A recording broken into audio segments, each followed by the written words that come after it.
제26장. 아그리빠가 바울에게 이르되 너를 위하여 말하기를 내게 허락하노라. 이에 바울이 손을 들어 변명하되 아그리빠 왕이여, 유대인이 고발하는 모든 일을 오늘 당신 앞에서 변명하게 된 것을 다행히 여기나이다.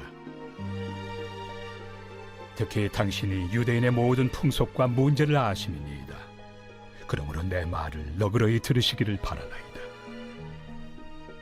내가 처음부터 내 민족과 더불어 예루살렘에서 젊었을 때 생활한 상황을 유대인이 다 아는 바라. 일찍부터 나를 알았으니 그들이 증언하려 하면 내가 우리 종교의 가장 엄한 팔을 따라 바리새인의 생활을 하였다고 할 것이다.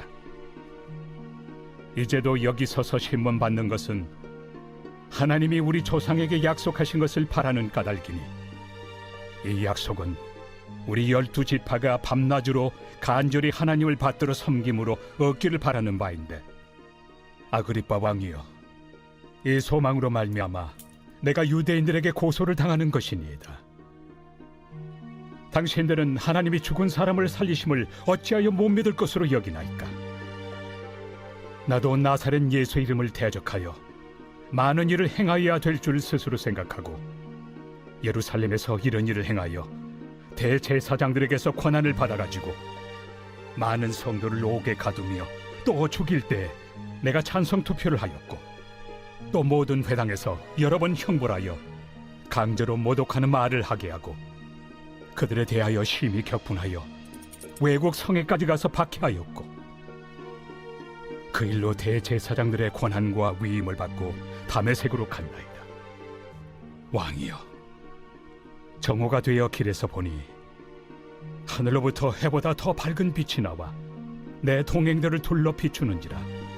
우리가 다 땅에 엎드러짐에 내가 소리를 들으니 히브리 말로 이르되, 사울아 사울아, 내가 어찌하여 나를 박해하느냐? 가시채를 뒷발질하기가 내게 고생이니라. 내가 대답하되, 주님 누구시니이까? 주께서 이르시되, 나는 내가 박해하는 예수라. 일어나 너의 발로 서라. 내가 네게 나타난 것은 곧 내가 나를 본 일과 장차 내가 네게 나타날 일에 너로 종과 증인을 삼으려 함이니, 이스라엘과 이방인들에게서 내가 너를 구원하여 그들에게 보내어 그 눈을 뜨게 하여 어둠에서 빛으로, 사탄의 권세에서 하나님께로 돌아오게 하고, 죄 사함과 나를 믿어 거룩하게 된 무리 가운데서 기업을 얻게 하리라 하더이다. 큰숙 가족 여러분, 안녕하십니까? 한 주가 시작되었는데요. 이번 한 주 주님이 우리에게 주신 그 소망을 간절히 품고 나아가시는 시간이 되기를 축복합니다. 사도행전 24장에서 사도 바울은 유대인들의 고발로 인해서 총독 벨릭스 앞에 서게 됐을 때 바울은 사실을 근거로 해서 자신의 무죄를 주장할 뿐만 아니라 자신이 가진 소망에 대해서, 그리고 복음에 대해서 설명합니다. 그리고 25장에서는 총독 벨릭스의 후임으로 베스도가 총독으로 부임했다는 말이 나타납니다. 그리고 오늘 본문은 총독으로 부임하는 베스도에게 문안하러 온 아그리빠 왕 앞에서 사도 바울이 복음을 증거하는 내용입니다. 특별히 사도 바울이 아그리빠 왕에게 복음을 전할 때에 전임 총독 벨릭스에게 했던 방식으로는 하지 않습니다. 고린도전서 1장 22절에 이런 말씀이 있는데요. 유대인들은 표적을 구하고 헬라인은 지혜를 찾으나. 오늘 본문 26장 3절을 보면 이 아그리빠 왕은 유대인은 유대 문화와 유대 그 종교에 대해서 잘 알고 있던 사람이라고 나타납니다. 사도 바울은 자신의 삶에 나타났던 그 다메섹 도상에서 경험했던 하나님의 은혜를 통해, 다시 말하자면 그 간증을 통해 복음을 전합니다. 하지만 이방인인 벨릭스에게는 아그리빠 왕에게 복음을 전했던 것과 다른 방법으로 복음을 전하는데요. 사도행전 24장 24절 25절 보면 사도 바울이 벨릭스에게 의와 절제와 장차 오는 심판을 강론했다고 나타납니다. 그 말은 이방인이었던 벨릭스에게는 그 지혜를 통해서 강론을 통해서 전했고, 유대인은 아니었지만 유대 문화를 잘 알았던 아그리파 왕에게는 유대인들이 구하는 그 표적 경험들을 통해서 사도 바울이 복음을 전했다는 의미입니다. 즉 사도 바울은 복음을 전할 때 복음을 듣는 사람이 누구인지에 따라서 방법을 달리하여 전하는 것을 볼 수 있습니다. 물론 아그리파나 벨릭스나 둘 다 바울이 전한 복음을 받아들이지는 않았습니다.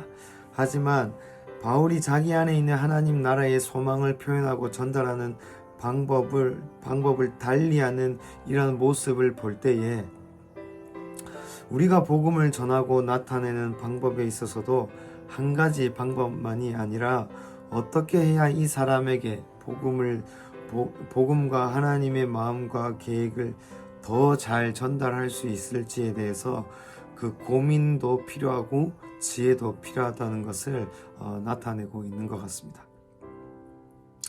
그런데 여기서 복음을 전하는 방법보다 더 중요하게 보아야 될 부분이 있습니다.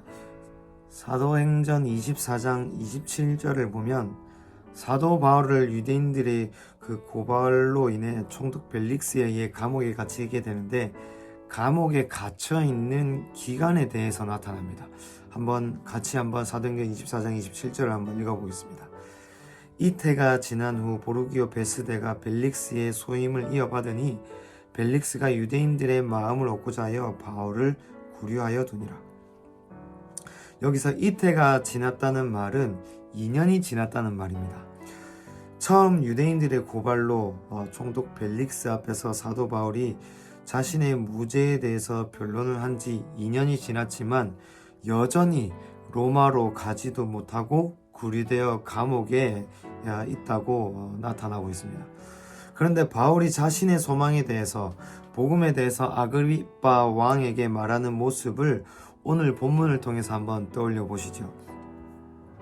사도 바울이 총독 벨릭스를 만나 자신의 무죄에 대해 변론한 지 2년이 지났는데, 제가 오늘 본문을 통해 바울의 모습을 보면 2년 전에 있었던 그 소망이 여전히 살아 움직이고 빛나고 있는 것 같습니다.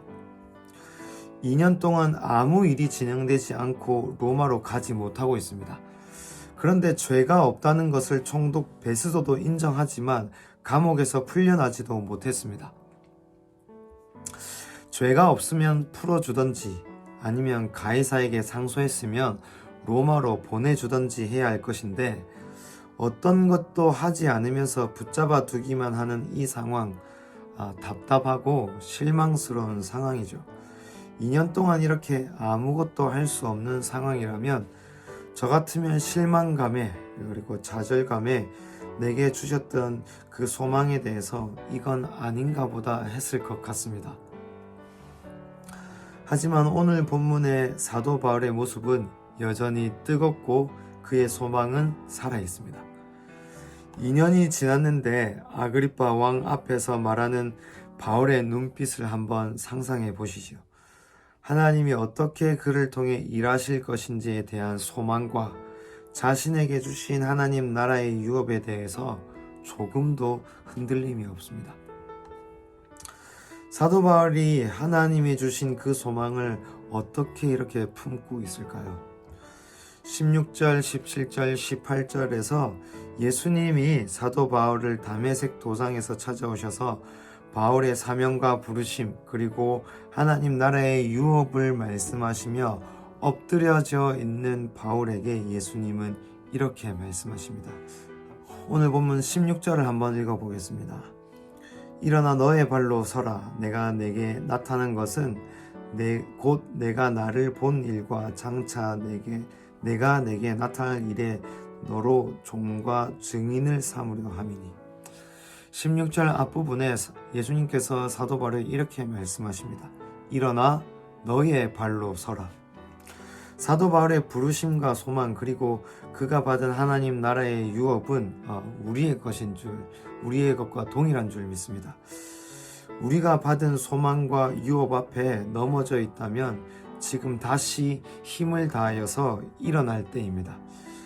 다시 약속의 말씀이 우리의 영혼에 채워지도록 더욱더 힘을 내어 주님과 더욱 더 깊은 교제로 들어갈 때인 줄 믿습니다. 사도 바울은 자신에게 주어진 상황과 교제하지 않았습니다. 그 상황에서도 함께 하시는 주님과 교제했습니다. 사도 바울은 자신이 가진 소망과만 교제하지 않았습니다. 바울은 소망뿐만 아니라 소망을 주신 분과 교제합니다. 그래서 그 시간이 지나도 그 소망은 살아있는 것 같습니다. 오늘 하루 그리고 이번 한 주 힘을 내어 의지를 세워 우리를 부르신 예수님과 더 깊은 만남으로 들어가시길 축복합니다. 함께 기도하겠습니다. 하나님 아버지,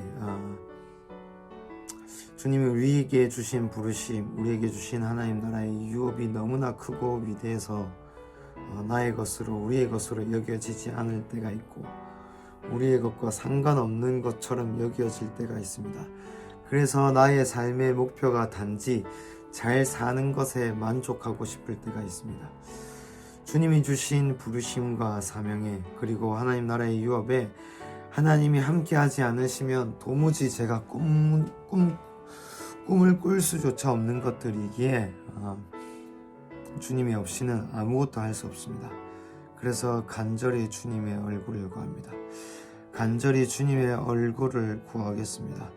하나님의 나라가 내 마음과 생각에서 멀어지지 않도록 힘을 내어 주님의 얼굴을 더 구하겠습니다.